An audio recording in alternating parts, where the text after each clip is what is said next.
Tell me your story. Tell me your story. How did it all start? Do you remember? Oh, now what happened? How did it stop? You're now tuned into the Small Business Origins Podcast. I love an origin story. Each week, we dive into the real stories of entrepreneurs and businesses from across the nation. Who is he and what's his origin story? Who started with just an idea and are now making waves. I told you this was a good idea. This is Small Business Origins.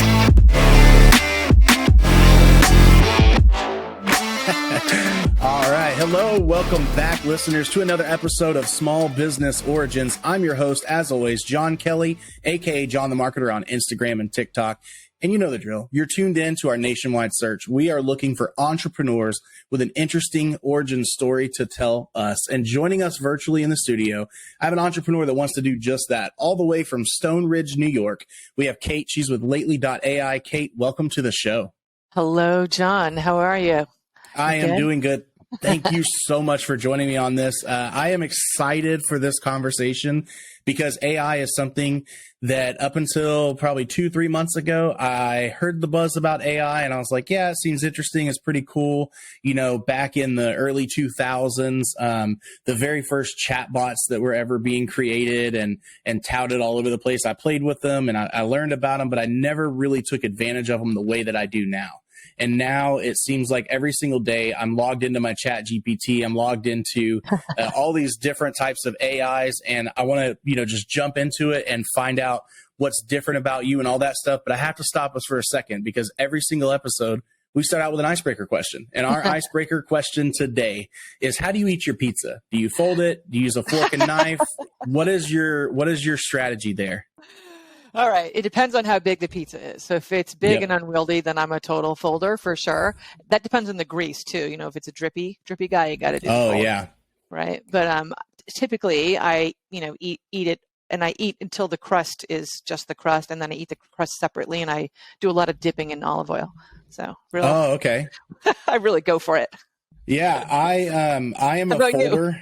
You are. I'm a folder no matter what. That is honestly because a lot of times I put a lot of toppings on my pizzas. I used to work for Domino's Pizza way back in the day. And so you got this big, heavy, meat and veggies and everything else. And then you've got that thin, I like a thinner crust, a little bit thinner crust. So it doesn't support the weight. And so I have to fold mine to eat it. I'm no, New York pizza aficionado, but it's just, to me, folding is the way to go. If I ever saw someone eating it with a fork and a knife, I would be thoroughly disappointed in them. But, what a perfect icebreaker question for me to randomly select prior to you coming on. I didn't know you were from the New York area and, that you would be the expert on pizza here. But well, I don't know about that, but my husband totally is. So he would agree with the fold and the no fork for sure. Heck yeah. No, I'm a big pizza fan. That's why I work out every day, because I have to take care of that pizza belly. But you would think after working at a pizza shop, I wouldn't be a fan of it anymore. But man, just pizza's the one thing you can have so different. Could you do the spinning, like with the whole dough thing when you worked at the pizza shop? Kind of. We did do hand stretched dough at Domino's. So I was definitely really good at stretching it. I didn't do the fancy spinning stuff. I could pop it up and spin it a little bit, but it wasn't something I was excellent at, somebody at a small pizza shop would normally be, but it was an interesting job. I'll say that, but I'm definitely glad to not be in the pizza business anymore. Yeah, it looks hard. Like on my list of things I wish I could do would be like tossing pizza well and then wolf whistling, Those are my two things. Yeah, I can't do that. I can barely whistle as it is. So that would be really cool to be able to whistle that loud and, special ways. Next life. Well, Next life. I know, right? We are here to talk about you. And, I'm excited to get into the AI conversation, but we like to start out with those personal conversations first. So, tell us where you came from and how you kind of got to entrepreneurship. What's your origin story? I think you might know this, but for everybody else, I used to be a rock and roll DJ. My last gig was broadcasting to 20 million listeners a day for XM satellite radio. So I had this whole other life, well before Lately. And by the way, something that no one asks about, before that, I was a line cook. So I know what it's like in the back at Domino's Pizza. And it's, everything that Tony Bourdain wrote in that book is true. by the way, especially when you're the only woman in a kitchen full of guys. Yeah. But it was a lot of fun. And what's so interesting about radio and startup life and working in the kitchen is that there's this true gratification of seeing your work finished every day, right? Like every meal, even on the radio. I mean, it's you just only have that show, right? And I also found that the lawlessness in all three is really appealing to me as a person, right?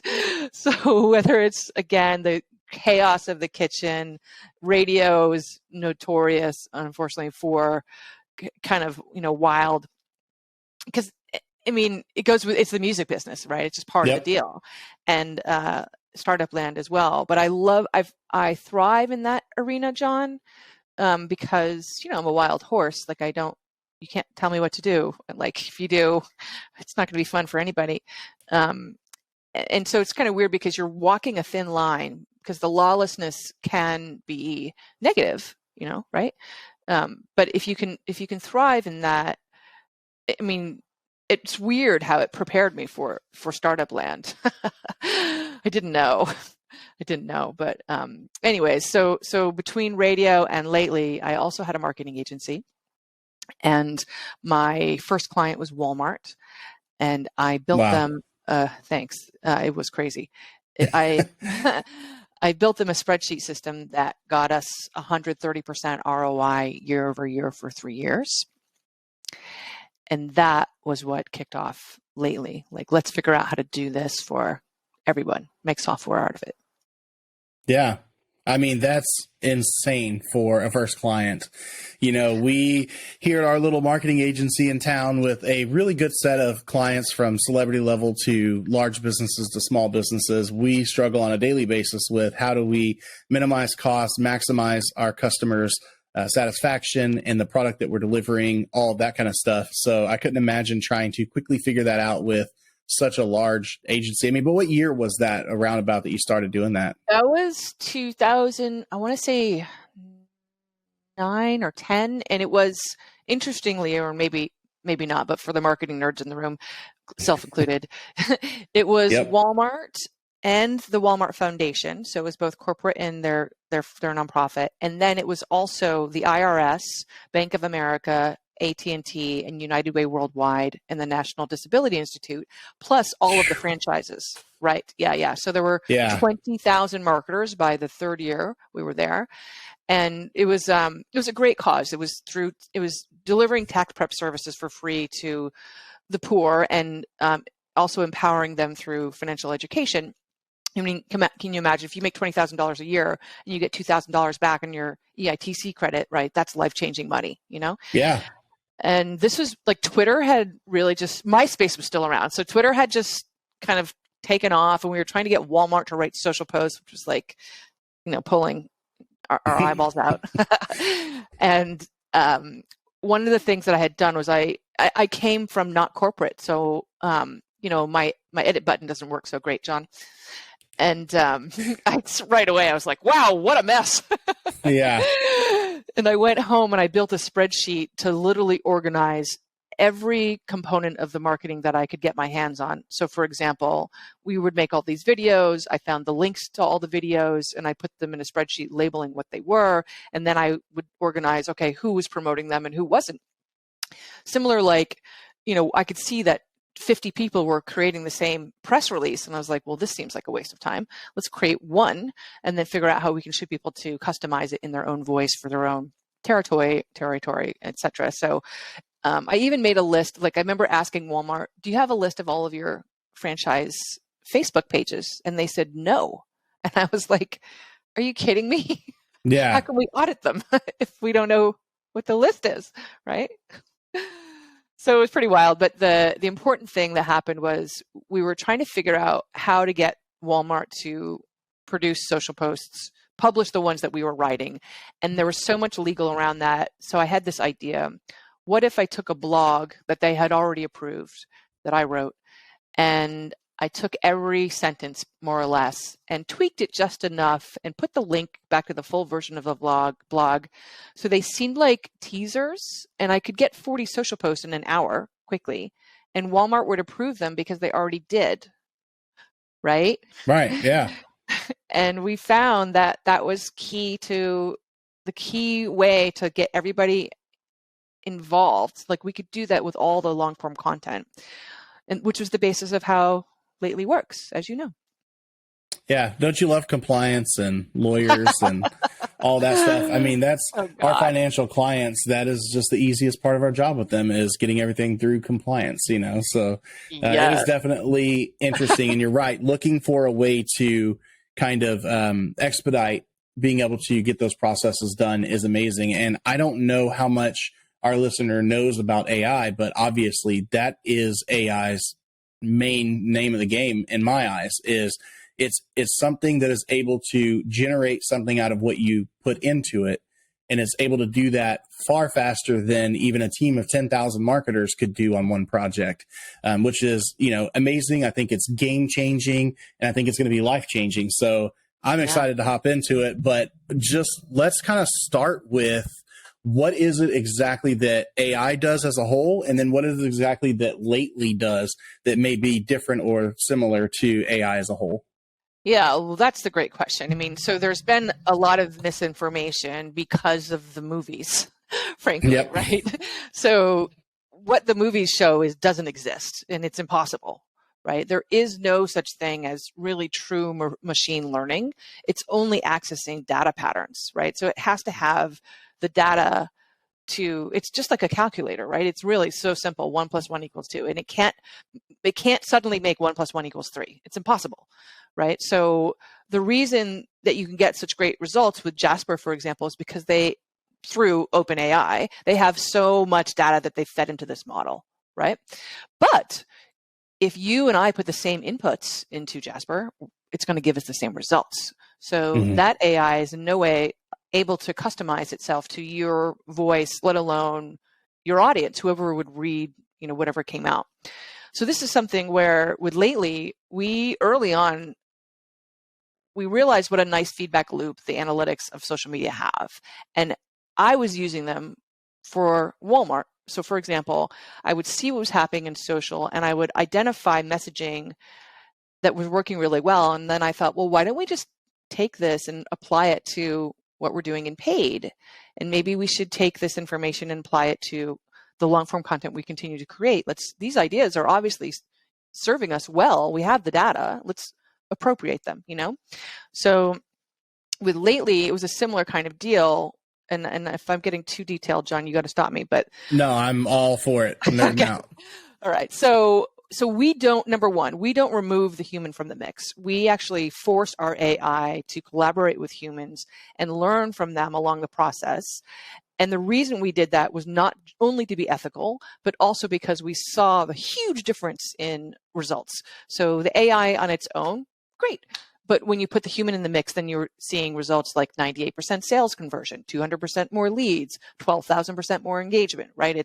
You can't shake a stick at these numbers. Okay, so that's a big component. So then practically how it works is, because we have the analytics, we can literally learn your voice, and we can learn exactly what your target audience wants to click, watch, or share, which in the content generation space, no one else is doing this, right? But it's the opposite at Lately. You're not putting in words and then getting something out, because there's a third component, which is you have to put in long form content, right? So at Lately, that means text, video, or audio. You ingest the content.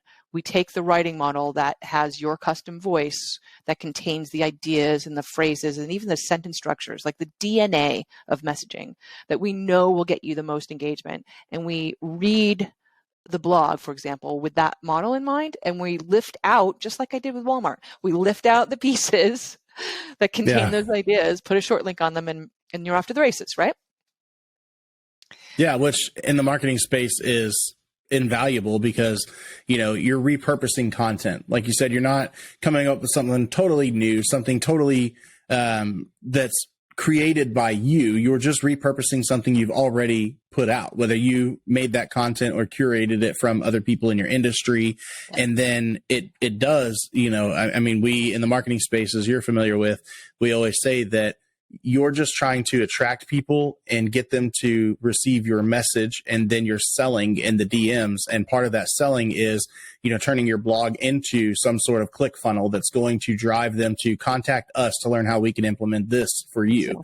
And so it's nice when you have that automatic built-in system. It's like having a salesman working for you on your social media 24/7. You don't have to worry about, okay, I'm going to have my actual salesman go in and curate all this content for us. It's just something that can easily be done by any member of a team if you're thinking from a business space, so I love that. I mean, it seems like the coolest part of this whole thing for me is that every AI company that comes out is honestly not a competitor for the other one, because it does something totally different. I mean, I think we employ probably 2, 3, 4 options on a daily basis around here, where we're just trying to come up with some cool content that we can share that is exactly like you're doing, based around our current content. We wind up kind of, I guess, doing it the hard way with some of them. Like you said, with Jarvis and whatnot, you have to kind of go in there and say, hey, based on this content I'm giving you, let me know, some headlines I can post, or some type of information that I can post that's compelling. And then, of course, 9 out of 10 times what we get back is not what we can just readily share. We have to still change it and put our voice into it, because, you're 100% correct. It doesn't know my voice. If John the marketer is talking, it doesn't know how I speak and what information I want to present compared to Andrew or Kara or Robin or Desiree or anyone else on our team. So we're constantly having to make these little tweaks, and then everything will finally just kind of fall into place. And then we're seeing some of these more specialized ones, like another one that I'm in on a beta with right now is, able to help us in the podcasting space with kind of showing us where we want to present some moments from each podcast episode. So people have seen some of my stuff that says made with memento on there.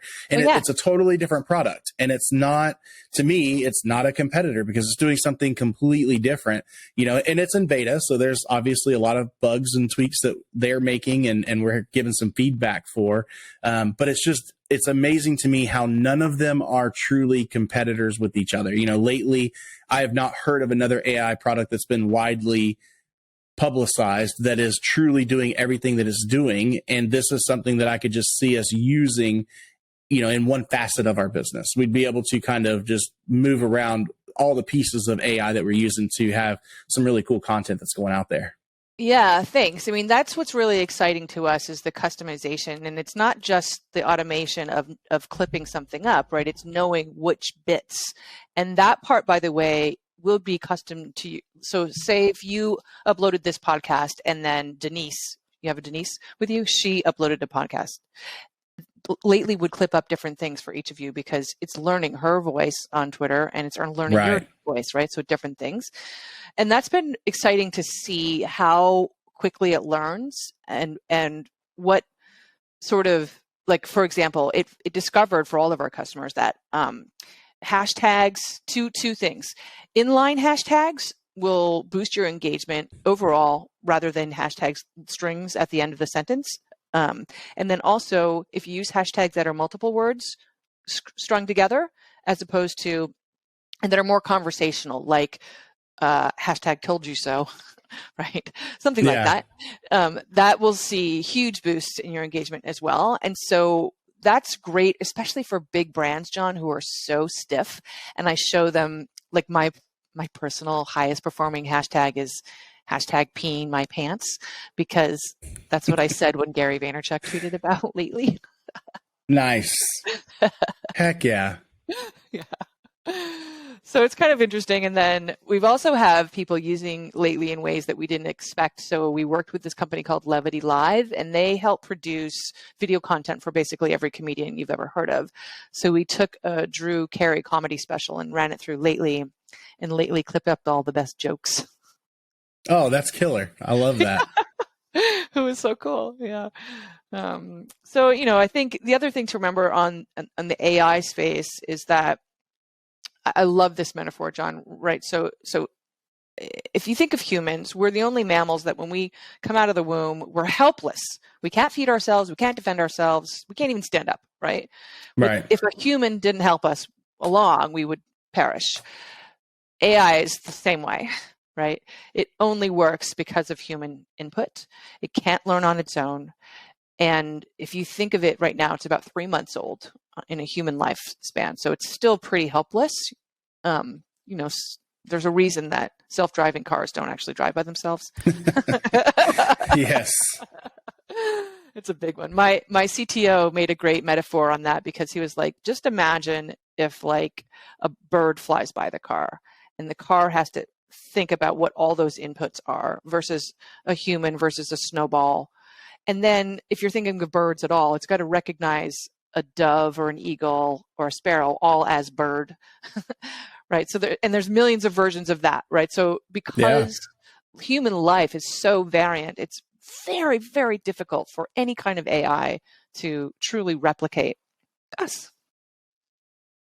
Absolutely. I mean, the biggest piece of self-thinking AI that ever existed was the human brain. And, I would say that like if we're taking, and, obviously that's organic AI, right? Or organic intelligence, like that comes from consciousness, and a whole nother like debate that we could have on that. But it's like, if you take the most advanced AI that exists, I see your exact point.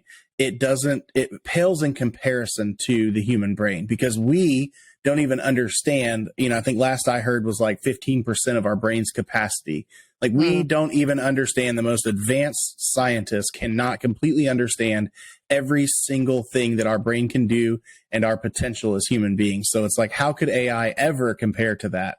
But at the same time, the advancements in technology, when you look at our advancements in the past 20 to 30 years compared to our advancements in all of existence, the past 20 and 30 years have outdone our whole existence, because it's like, once you have that piece hit, everything just goes by so fast. And it's exciting because of all the new things that are coming out.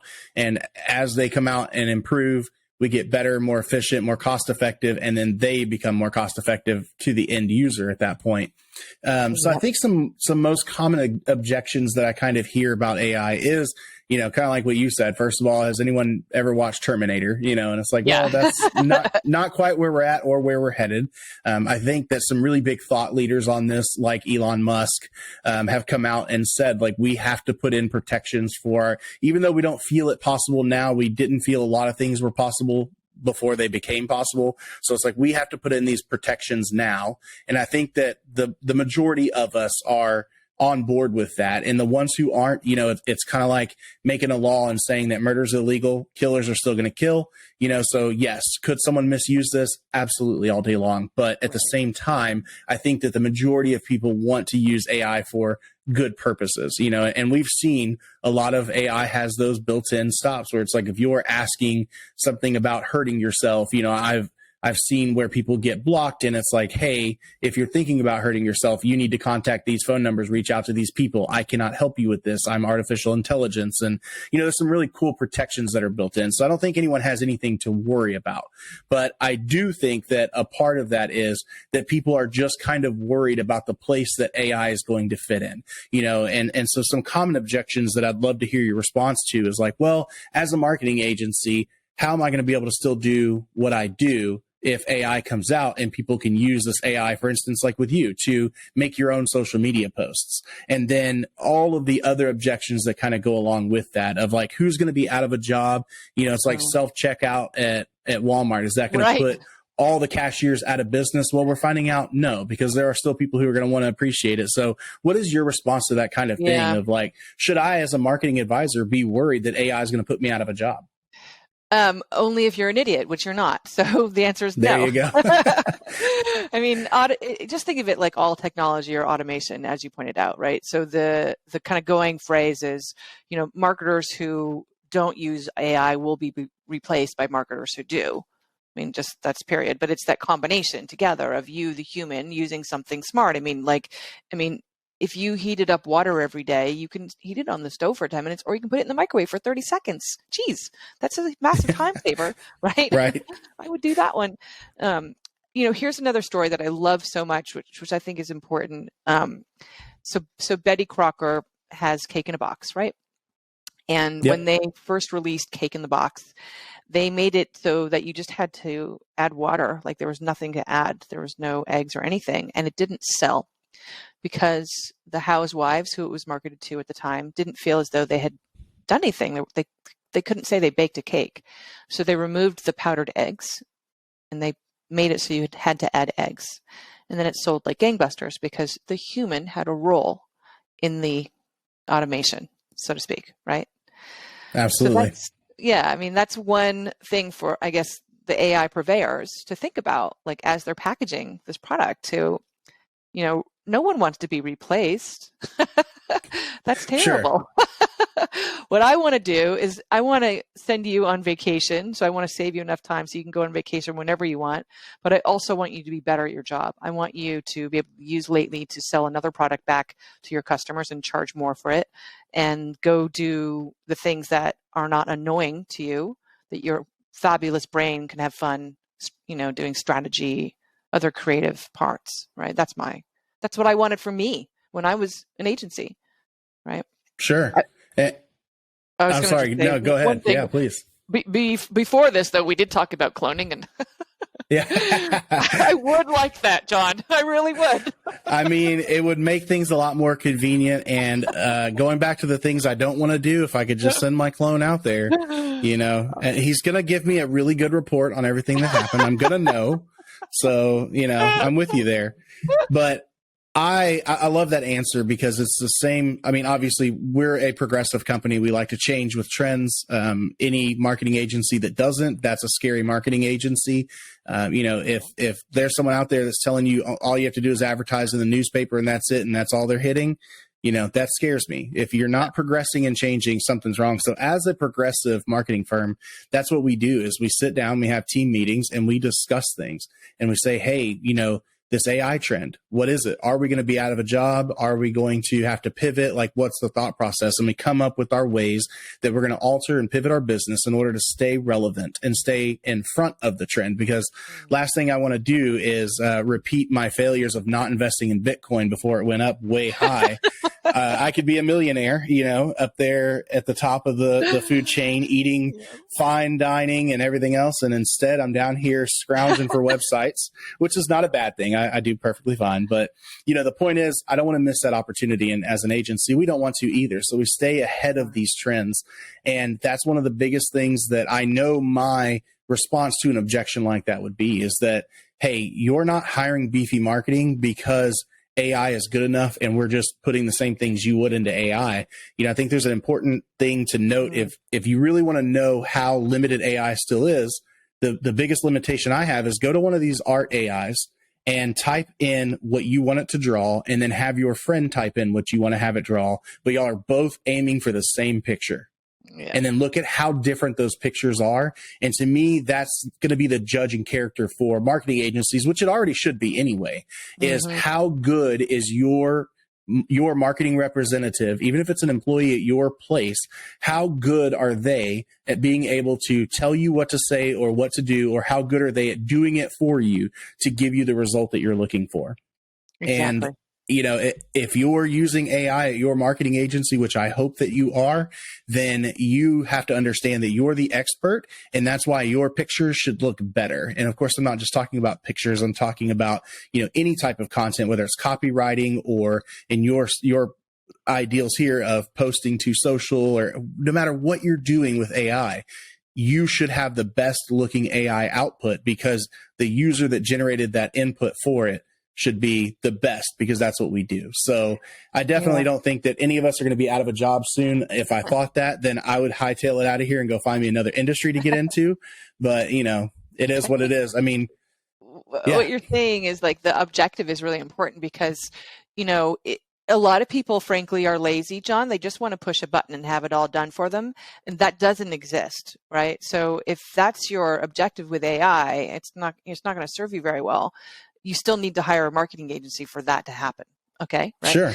And I think that there's a misunderstanding here around, let's see, I'm going to say it's a mindset shift we're asking for here. It's not just around whether you're willing to welcome AI and take risks, which you and I are, right? That's more of our nature. Sure.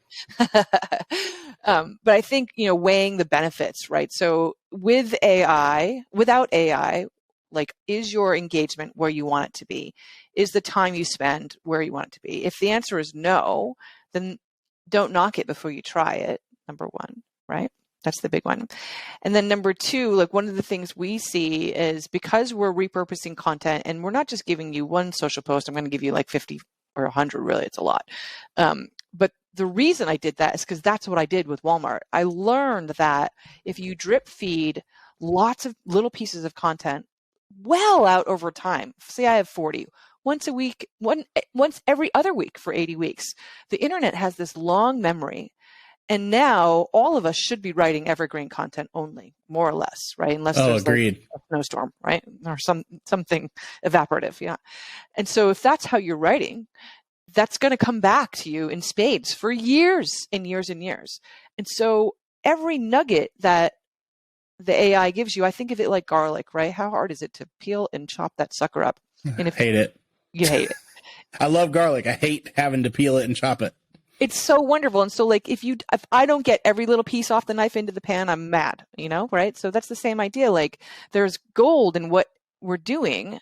And I'm constantly trying to educate people. Like here's part of that education. So remember the old marketing adage used to be 7 times. You had to hear, watch, or read something 7 times before it sank in.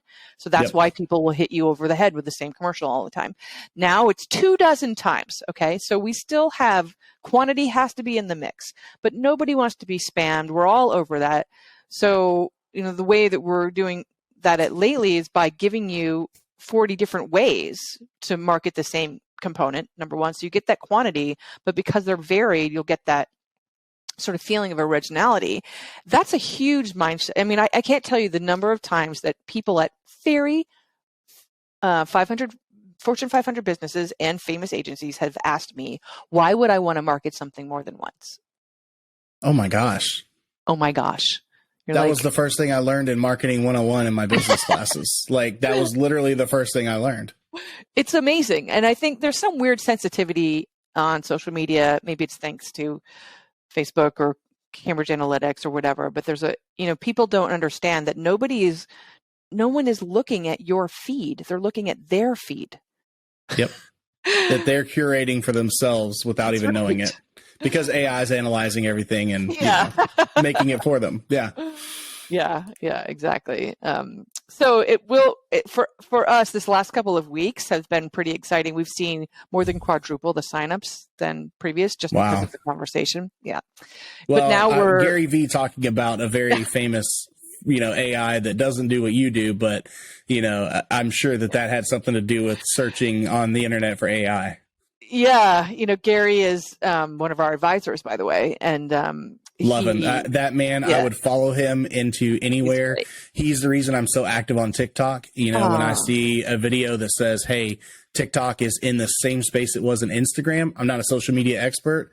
I said, "Got it," and immediately went out and started finding followers, producing content, and focusing on it because, I love his ideas for sure. What just curious. Okay, so what's your guilty pleasure on TikTok? What do you like to watch? Probably sad talk, as I call it. Sad talk is where you get those depressing TikToks at like 11 o'clock or midnight when you're trying to go to sleep. And then you're like in tears for no reason because you're watching, soldiers come home or people battling cancer or, those kind of things. One of them actually I had on my show here. It was a grief camp for kids called Experience Camps. And it was because of a TikTok that they produced that was extremely popular. And it was a little girl talking about losing her mom, I believe. Wow. And I was so struck by it that I got on the website. I found the owner of, the person in charge of the 501c3 who founded it. And I just started emailing and sending all this information. It was like, I have a podcast. I want to get you on. I lost my parents as a child. I didn't have this experience. Like, I'm so connected to you right now and you have no idea. And I was like, there's no way that she's going to reach back out to me. This is a huge operation. It'd be like me sending out a message to Gary V or Grant Cardone and expecting them to answer me. Right. And then the next morning I get an email back. Hey, thank you so much for reaching out. That was amazing. Absolutely. I'll be on. Wow. And it just, so that's probably my guilty pleasure is those depressing talk. I prefer the comedy stuff, but it's like TikTok just knows that I need to be a little depressed for a second, so. That's amazing. Wow. Well, mine is so less meaningful. I just love the guy roller skating to Michael Jackson. That's my guilty Oh pleasure. yeah, those are awesome too. Or the guy who was on the I forget what kind of board he was on, The but with skateboard guy. the cranberry, Yeah, and he yeah, had like yeah, the little yeah. cranberry juice or whatever, and Ocean so Spray cool. did like a whole sponsorship and everything. And I That's love those great. stories too, where you Yeah. just hit it lucky, everyone resonated with it, and then that company reaches out. It makes me think of what you said earlier about, how stiff certain companies could be in their marketing efforts. Yeah. And if I could get one message across to every huge, Coca-Cola, Pepsi, Mountain Dew, McDonald's, all of them. It's like when you do the content where you grab someone who has just a couple of followers that remakes your logo extremely terrible as satire, and you respond back to that or change your profile picture to that, or Oh my God, you go it's on huge. there and or you go give smart ass remarks to people who are commenting, these troll comments, and you troll back. That makes me more of a fan than any like curated public relations release that you could do. It absolutely trumps every press release. If you just come back and say, something inappropriate or slightly, argumentative to somebody and you troll them back, I'm like, I love this, Yeah, I do too. I know. I always get so mad because I feel like there's so many, mostly female CMOs at huge companies, and their LinkedIn is just so boring. I'm like, God, you got a huge microphone here.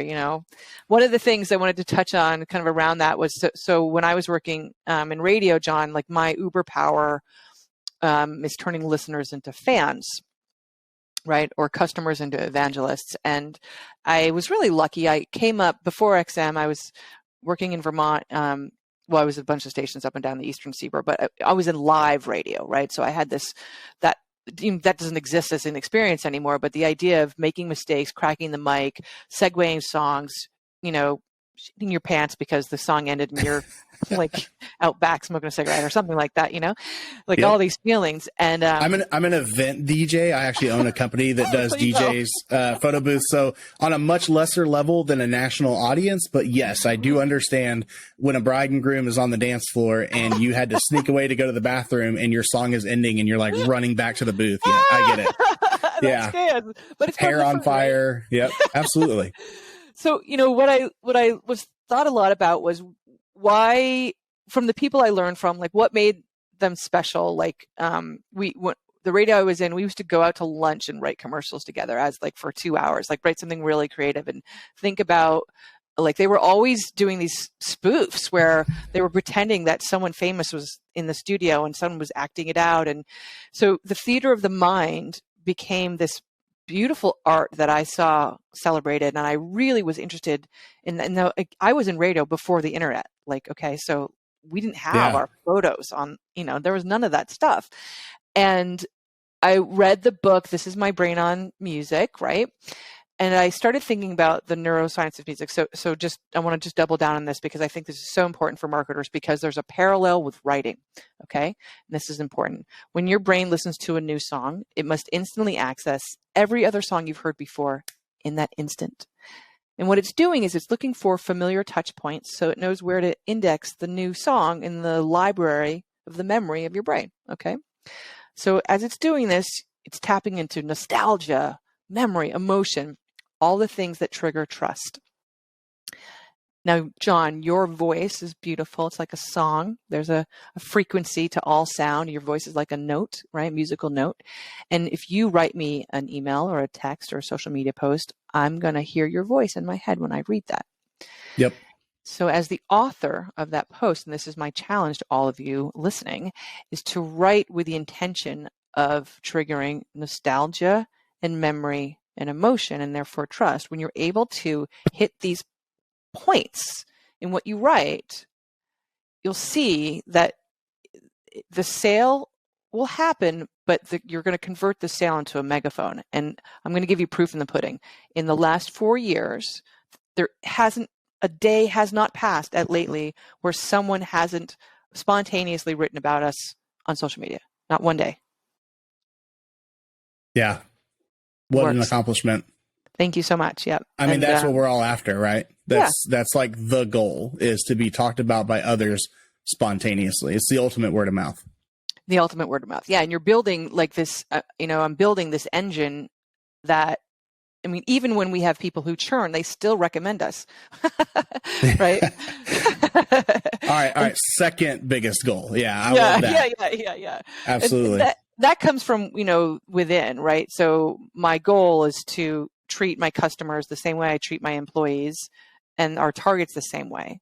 And that's what we do. Like I tell my team, don't make a sale, make a fan, right? That's your job. Sure. And it comes back to you. It really does. Yeah, I know I could take this conversation on for like the next 2 hours. You're so intelligent. You have great ideas. I love this interview. This has been absolutely amazing. So I don't know, we may have to just have you back for a follow-up one day, in the future, please. And just do another episode.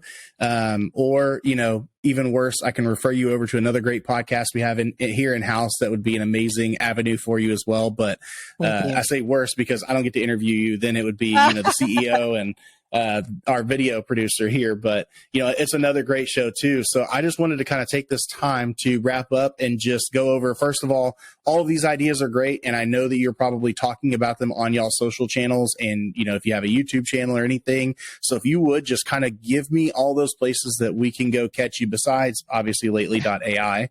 But all of these places we can go catch great information from y'all. And then the most important thing I want to tell our listener is even if you don't have a business and you just want some really cool social media posts online for yourself, then check out some AI tools, but definitely head over to Lately, try out a demo, get that free trial account if y'all offer that, but just kind of give me that little pitch of, hey, here's what we've got. Come follow us. That way our listeners can find you. And of course, we'll have it in our show notes and everything else as well.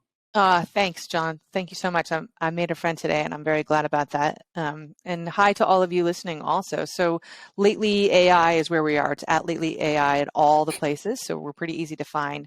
If you want to find me, I'm Lately.AI Kately. My team calls me Kately. Nice. So that's I see on why. Twitter. Yeah, and tell me that you heard me with John would be really, really super great. And we're humans, just so everybody knows. Like, if you do reach out to us, expect us to talk to you, and it's a real person there. And we do have a 98% sales conversion, John. So if you do reach out to us, beware. Right. Warning. Hey, it's not my checkbook, so I'm already sold. I'm ready to sign on the dotted line. I just got to get Andrew to be on that same train. You're so nice. I'm sending you a hug here from Stone Ridge, New York. All right. Absolutely. We love talking to our northern neighbors up there. And thank you so much for being on the show. I know time is a valuable thing, and I think that you were a great interview, and I think this has been an awesome show. So thank you again for being on. Thank you. Absolutely. Well, listeners, that's it. It's another episode, another week, another entrepreneur with an awesome product for you to try out. So please continue to do what you do and come back and support the show, support our guests, share this stuff on social media. You don't have to spend a dime to support our show and our guests.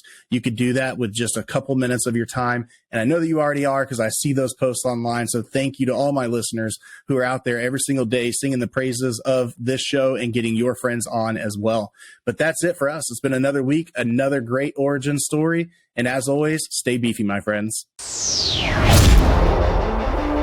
Thanks for listening to another episode of Small Business Origins. I love an origin story. If you like what you just heard, leave us a review, subscribe, and share with a friend. You guys, check this out. They're going to love it. You're going to love it.